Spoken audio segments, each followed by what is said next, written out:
আমার বাবার নাম বাচ্চু ব্যাপারী।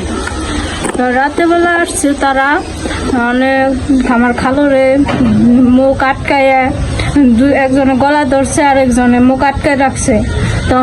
যখন কইছে আই বাচ্চু দাঁড়া, তখনই আমি আলাপ পাইছি। তখনই আলাপ পাইয়া আমি ঘরে থেকে বাইরে আইছি। বাইরে দেখি কি তারা মারা ধরছে, পিটান শুরু করছে দুজনে।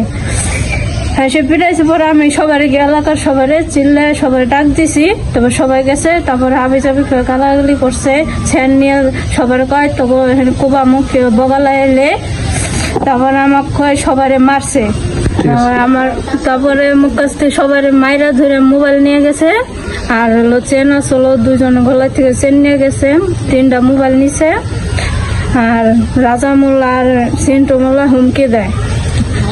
আর আমরা চিনি না, দুজনটাই চিনি। মোবাইলে ভিডিও করা আছে, মারছে আমাকে সবাই মারা ধর।